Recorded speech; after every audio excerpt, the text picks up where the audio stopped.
সুপ্রিয় দর্শক মণ্ডলী, পাবনাতে নাকি হচ্ছে না আর আগের মতো বৃষ্টি। তো বৃষ্টি না হওয়ার কারণে নষ্ট হচ্ছে ক্ষেত খামার। সেজন্য এখন কৃষকেরা এই বৃষ্টি না হওয়ার কারণে কি পদক্ষেপ নিয়েছে সেই সম্পর্কে জানবো তাদের কাছ থেকে। শুনলাম পাবনাতে নাকি বৃষ্টি হচ্ছে না, বৃষ্টি না হওয়ার কারণে ক্ষেত খামার নষ্ট হয়ে যাচ্ছে। তো আপনি এই ক্ষেত খামারের জন্য কি পদক্ষেপ নিয়েছেন?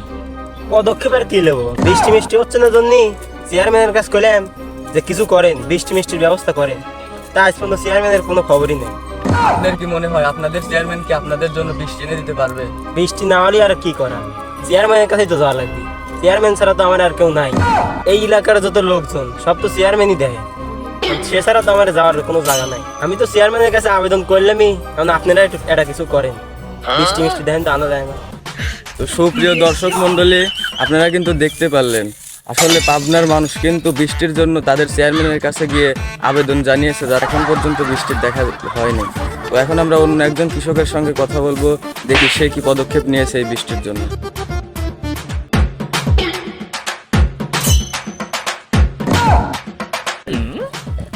ভালো আছেন আপনি? জি ভাই, ভালো আছি। ভাই শুনলাম পাবনাতে নাকি বৃষ্টি আগের মতো একেবারেই নাই। তো এই বৃষ্টি যে হচ্ছে না, আপনাদের মরিচ গাছের কি অবস্থা? ভাই মরিচ গাছ তো একবারে বৃষ্টি না পায় ভাই, মোষ তো ধরবি নাই ভাই। এই গাছগুলো মরে যাচ্ছে। আর যে টাকা দি ভাই চারা কিনছি তাতে একবার এবার ফুল লস খান। আচ্ছা, আপনার কি মনে হয় গত 1-2 সপ্তাহের মধ্যে কি পাবনাতে বৃষ্টি হবে? আবহাওয়া কি বলে? আবহাওয়ার তো 1-2 সপ্তাহ তো কি 1-2 বছরেও ভাই বৃষ্টি হবে না, এমন লক্ষণ দেখা দিচ্ছে। তো আপনি এবার কতটুকু জমি আসলে মরিচ লাগিয়েছেন? ওই সাইডে আছে 1 বিঘে, ওই সাইডে 1 বিঘে, আর এই সাইডে 1 বিঘে, মোট মিলে 3 বিঘে 3.5 বিঘে মরিচ লাগাইছি। তাতে খরচ হয়েছে প্রায় 3 লাখ টাকার মতনই খরচ হয়ে গেছে। চারার যে দাম গেছে, আবার এই যে ছেঁচার তালেই আছি, পানি ছেঁচার তালেই আছি, আবার মরিচকে দূরের কথা, এই যে গাছ মধ্যে ছাপ হয়ে যাচ্ছে। কিন্তু অনেক টাকা খরচ করে আসলে মরিচ গাছ লাগিয়েছে, কিন্তু তার পর্যাপ্ত ফল সে পাচ্ছে না। বৃষ্টি না হওয়ার কারণে গাছে কিন্তু মরিচ একেবারেই নেই। তো আমরা তার কাছ থেকে এখন শুনবো যে বৃষ্টি যে হচ্ছে না তার জন্য সে আসলে কি পদক্ষেপ নিয়েছে।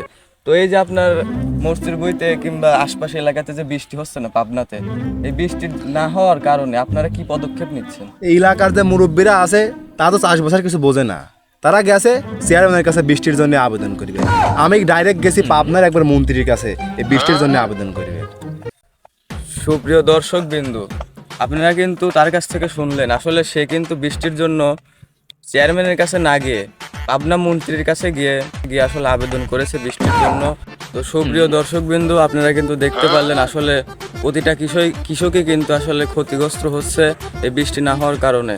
তো আমরা আসলে অন্য একজন কৃষকের কাছে এখন যাব, দেখি সে কি বলে বৃষ্টি না হওয়ার কারণে সে কি পদক্ষেপ নিয়েছে। আরে আমার তিল রে, এই খরার লাগে তিল একটু বড় হয় না। এই দিনে আমি তিল বাইট লিলে লাড়ু বানা খাইছি, এখন এই অবস্থা। আল্লাহ বৃষ্টি দাও। তো সুপ্রিয় দর্শক মণ্ডলী, আমরা এখন চলে এসেছি পাবনা জেলায় অন্য একজন কৃষকের কাছে, যার কিনা তিলের বুই দেখতেই পাচ্ছেন আপনারা। এই তিলের বুইতে কিন্তু অসংখ্য তিল রয়েছে, কিন্তু বৃষ্টি না হওয়ার কারণে আসলে তিল বড় হচ্ছে না। তো এখন তার কাছ থেকে শুনবো আসলে সে কি পদক্ষেপ নিয়েছে আসলে বৃষ্টি হওয়ার জন্য। তো ভাই, আপনাদের পাবনা জেলাতে তো বৃষ্টি হচ্ছে না, আপনারা বৃষ্টি না হওয়ার কারণে কি পদক্ষেপ নিয়েছেন? ব্যবস্থা আর লেবো, সরকারের কাছে গেছিলাম এই খরা লেগে বৃষ্টি হওয়ার লেগে। সরকার করে তো দেখতেছি, সরকার যদি বৃষ্টি হওয়ার লেগে পাবনা জেলায় আসে তাহলে ভালো হবে। তো সুপ্রিয় দর্শক বিন্দু, আপনারা কিন্তু দেখতেই পারলেন সে কিন্তু আসলে বৃষ্টির জন্য কোনো পদক্ষেপ নেয়নি, এবং সে বাংলাদেশের সরকারের কাছে আবেদন জানিয়েছে বৃষ্টির জন্য। বাংলাদেশ সরকারকে সে বলেছে তাকে যাতে বৃষ্টির ব্যবস্থা করে দেওয়া হয়, কিন্তু বাংলাদেশের সরকারই পারবে তাকে বৃষ্টি এনে দিতে।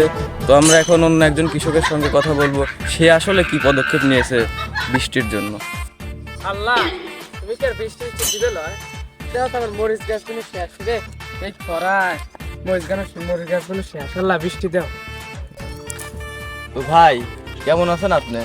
ভাই এই খরায় গাছ মাছ সব শেষ, আমার মরিচ গাছ। তো আপনাদের পাবনা জেলায় তো বৃষ্টি একেবারেই নাই। তো বৃষ্টি না হওয়ার কারণে আপনাদের এই মরিচ গাছ, তিল গাছ, ঘাস কোনো কিছুই ঠিকভাবে হচ্ছে না। তো আপনারা যদি এই পানির ব্যবস্থা করেন তাহলে তো মানে ভালো একটা কিছু হবে, কিন্তু পানির তো খুব সংকট। তো আপনারা কি বৃষ্টি না হওয়ার কারণে কোনো পদক্ষেপ নিয়েছেন? পদক্ষেপ তারা নিছেই ভাই, কৃষি অফিসে বলেছি, অনলাইনে বলেছি, তারা যদি চায় তাহলে বৃষ্টি হবে। শুনলাম আপনাদের এলাকার অনেক কৃষকই চেয়ারম্যানের কাছে গিয়ে বৃষ্টির আবেদন করেছে, আপনাদের চেয়ারম্যান কি বলে? ভাই ইতার কোয়েন না ভাই, চেয়ারম্যানের কাছে আর কয়বার যাব, যায় তার কাছে বললাম যে চেয়ারম্যান ভাই বৃষ্টি হয় নাকি, বৃষ্টি হয় নাকি, বৃষ্টি হয় নাকি, তো সে বলে যে বৃষ্টি আমার কাছে কোনো চায় লাভ নাই, তুমি কৃষি অফিসে আবেদন করো। তো সুপ্রিয় দর্শকবৃন্দু, তাদের চেয়ারম্যান কিন্তু তাদেরকে নিরাশ করেননি, বরং তাদেরকে বলেছে কৃষি অফিসে গিয়ে বৃষ্টির জন্য আবেদন করতে। তো তারা কিন্তু আসলে বৃষ্টির জন্য কৃষি অফিসে আবেদন করেছে। তো পাবনা জেলায় যেহেতু বৃষ্টি হচ্ছে না, তো এখন আমরা কথা বলবো পাবনা জেলার চেয়ারম্যানের কাছে, সে আসলে কি পদক্ষেপ নিচ্ছে আসলে এই কৃষকদের জন্য। তো সুপ্রিয় দর্শক মণ্ডলী, আমরা এখন চলে আসি পাবনা জেলার চেয়ারম্যানের কাছে। চেয়ারম্যানের কাছ থেকে আসলে শুনবো সে আসলে এলাকার জনগণের জন্য কি পদক্ষেপ নিয়েছে। তো আপনার এলাকার কৃষকরা তো আপনার কাছে বৃষ্টির আবেদন করেছে, তো আপনি কি ব্যবস্থা গ্রহণ করছেন? এই মূর্খ কৃষক করে কেবা করে বোঝাবো যে এই বৃষ্টি দেওয়া আমি চেয়ারম্যান এমপি মন্ত্রী কারো ক্ষমতা নাই, একমাত্র আল্লাহ ছাড়া। তো তার একটাই ভুল, তারা আল্লাহর কাছে বৃষ্টি না চায় আমার কাছে আসতেছে। তা মোটে একটা সুদখোর, একটা ঘুষখোর, গাঁজাখোর, আর জন্য এই কাজটা হচ্ছে, বৃষ্টি মিষ্টি কিছু হচ্ছে না। তো তারা যদি সুদ ঘুষ খাওয়া বাদ দেয়, নামাজ কালাম পরে, ইনশাল্লাহ বৃষ্টি হবে। তো সুপ্রিয় দর্শক মণ্ডলী, আসলে আমরা পাবনা জেলার চেয়ারম্যানের কাছ থেকে শুনতে পারলাম সে কিন্তু আসলে বৃষ্টি দিতে পারবে না। সে বলেছে তার এলাকার লোকজন নাকি সুদ ঘুষ খায়, এই জন্য আর কি বৃষ্টি হয় না। তো বৃষ্টি যদি এই এলাকার পাবনা জেলার মানুষের পেতে হয়, অবশ্যই আল্লাহর কাছে দোয়া করতে হবে এবং সুদ ঘুষ খাওয়া বাদ দিতে। তো আপনার এলাকায় তো সবাই সুদ ঘুষ খায়, তো তাদের জন্য আসলে কি পদক্ষেপ নিচ্ছেন? তো আমি চিন্তা করেছি যে যারা সুদ ঘুষ খায় সবাই এই এলাকাতে তারা দেবো। সে আসলে চিন্তা করেছে যদি এলাকায় থেকে সুদ ঘুষ তাড়িয়ে দেওয়া হয়, যারা খায় তাদেরকে যদি তাড়িয়ে দেওয়া হয়, তাহলে হয়তো বৃষ্টি আসবে এবং আল্লাহর রহমত করবে। তো আপনি কি এখন এসে পদক্ষেপ নেবেন? হাসান, তুমি একটা কাজ করো, এলাকায় যত সুদখোর ঘুষখোর আছে সবার এই এলাকাতে বাইর করে দেওয়ার ব্যবস্থা করো। তো সুপ্রিয় দর্শকবিন্দু, এই পাবনা জেলার চেয়ারম্যান কিন্তু আসলে তাদের এলাকার যত সুদখোর ঘুষখোর আছে তাদেরকে গ্রাম থেকে বের করে দিয়েছে। এখন কি আসলে বৃষ্টি হবে তাদেরকে গ্রাম থেকে বের করে দেওয়ার পর, সেই অপেক্ষায় রয়েছে হাজারো কৃষক এবং আমি নিজে। এলাকার যত সুদখোর ঘুষখোর কৃষক আছে সবাই গ্রাম থেকে বের হয়ে যান, চেয়ারম্যানের আদেশ। আমরা সুদ খাই ভাই, সুদ খাই ঘুষ খাই জন্য আজকে চেয়ারম্যান একটা ভালো কামই করছে, গ্রামে সুদখোর ঘুষখোর বাই করে দিছে আর বৃষ্টি হয়েছে। চাইগো এবার তাও মরছি মনে হয় 2-4 টা পাবো না বৃষ্টি। এই তো ভাই ভালো। শুনলাম আপনাদের চেয়ারম্যান নাকি এলাকা থেকে সুদখোর ঘুষখোর বের করে দেওয়ার পর বৃষ্টি হয়েছে এবং ফসলে খুব আয়ন দেখা যাচ্ছে। একটা ভালো কাম করছে, এই সুদখোর ঘুষখোর এলাকার থেকে বাই করে দিছে, তার পরের দিন রাত্রি ভাই বৃষ্টি হয়, মসজিদের গাছে মসজিদের গাছ মসজিদের সেটা সব ঠিক হয়। তো সুপ্রিয় দর্শক বিন্দু, আপনারা কিন্তু দেখতে পেলেন আসলে চেয়ারম্যান কিন্তু খুব ভালো একটা কাজ করেছে। এলাকায় যত সুদখোর ঘুষখোর ছিল তাদেরকে গ্রাম থেকে বের করে দেওয়ার পর সে কিন্তু আসলে বলছে যে সেই দিনই নাকি বৃষ্টি হয়ে গাছগাছালির আয় উন্নতি দেখা যাচ্ছে এবং ফসলে খুব লাভজনক হবে বলে কৃষক আশা করছে।